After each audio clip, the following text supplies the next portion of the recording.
ভাইপো তো অলরেডি কোথায় পালিয়ে গেছে, একটা পশ্চিমবঙ্গে, ভারতবর্ষে তো নেই।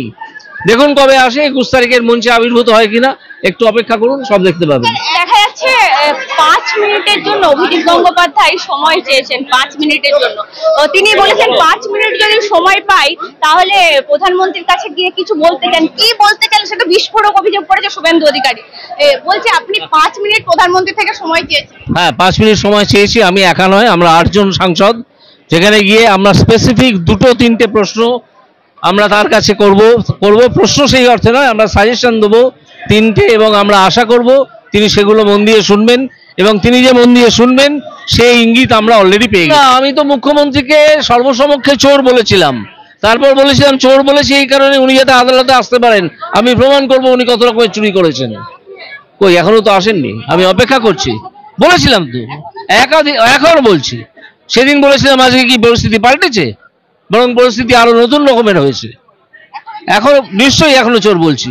ওনার ক্ষমতা থাকলে উনি আসুন না, আমরা তো অপেক্ষা করে আছি, আমি তো অপেক্ষা করে আছি বিশেষ করে। আসুন উনি প্রমাণ করতে।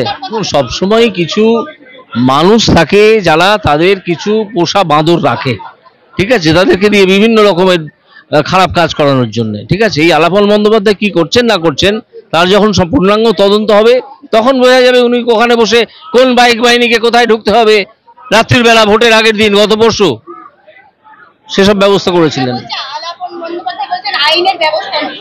আলাপন নিতে দিন উনি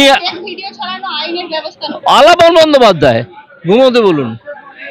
আলাপন বন্দ্যোপাধ্যায় নিজেই 1000 দোষ করে বসে আছেন, তার সম্বন্ধে যদি আমরা ব্যবস্থা নিতে শুরু করি তিনি কোথায় যাবেন? শিগগিরই হবে, শিগগিরই হবে। সময় ঘনিয়ে আসছে, এবং সময় ঘনিয়ে আসছে বলেই ওরা এই পরিমাণ উগ্র হয়ে উঠেছে, মারধর এইসব। কার বিরুদ্ধে চক্রান্ত? কার বিরুদ্ধে চক্রান্ত? চক্রান্ত তিনি নিজের বিরুদ্ধে শুরু করে আর থামাতে পারছেন না।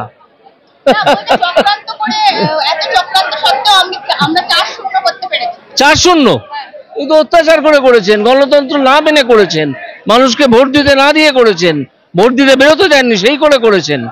এরকম 4-0 বুদ্ধদেব ভট্টাচার্য অনেক কিছু পেয়েছিল, তারপর কি হয়েছিল আমরা দেখিনি।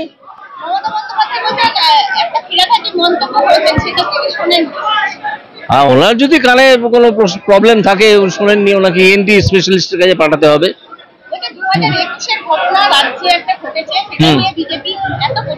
তার মানে ঘটনা নাকি ঘটনা নয়, এই ঘটনা ঘটে কিভাবে? ওনার দলের লোকেরাই তো ঘটিয়েছে। আজকে প্রমোটার কে? আজকে কি প্রমোটার CPM এর লোক না বিজেপির লোক? আজকে সব প্রমোটার তো তৃণমূলের লোক। এই গুন্ডাটি তো তৃণমূলের গুন্ডা, যার নাম কি জায়ান্ট না কি একটা নাম হয়েছে, জায়ান্ট। হ্যাঁ জানি তো, বুঝতে পারছি।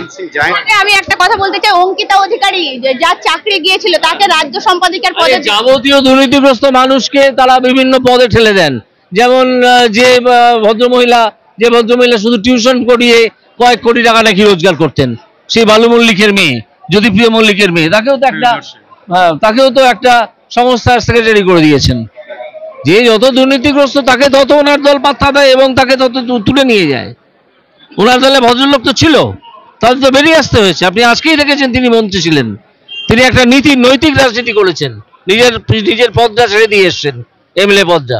ওনাদের কে করেছেন এই কাজটা? কেউ তো করেননি।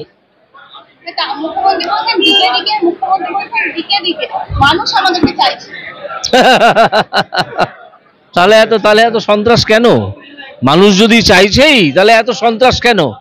মানুষ যেদিন চেয়েছিল সেদিন তাদের সন্ত্রাস করতে হয়নি, রবীন্দ্রসঙ্গীত বাজিয়েছিলেন। আজকে এত সন্ত্রাস কেন? রবীন্দ্রসঙ্গীত বাজাতে পারছেন না? রবীন্দ্রসঙ্গীত কি হারিয়ে গেছে, মুছে গেল, নেই পৃথিবীতে? তাদের বিয়ে বাড়ি উনি তো গেছেন, আম্বানির সঙ্গে দেখা করো, কালকে তো ছবি দেখেছি, কি বিয়ে বাড়ি তো বড় ফুল নিয়ে গেছেন, যাদের কাছে হ্যাঁ তিনি গেছেন। তাহলে এইসব ওনার এইসব অনেক রকমের ভণ্ডামির কথাবার্তা আছে, অসত্য বাক্য আছে, সবসময় তাই করতে থাকেন। ঠিক আছে, এসব আমাদের এখানে যারা উপস্থিত আছেন তারা আরো ভালো জানেন। টাকা খান না, উনি টাকা খান, ওনার টাকা হজম হয় না। টাকা দেখলেই ওনার গা হাত পা কাঁপতে শুরু করে, টাকা দেখলে উনি ওরে গা জ্বলে যাচ্ছে, গালে জ্বলে যাচ্ছে, অভিষেক বলে চিৎকার করেন। বড় সভা, ওখান থেকে আপনাদেরকে জবাব দেওয়া হবে। অনেক জবাব ওখান থেকে শুনেছি, ওনাকে করতে বলুন। একটা রাস্তা আটকে লোকজন ভাড়া করে এনে একটা জনসভা করেন, ওটার কোনো প্রভাব জনমানুষে পড়ে না।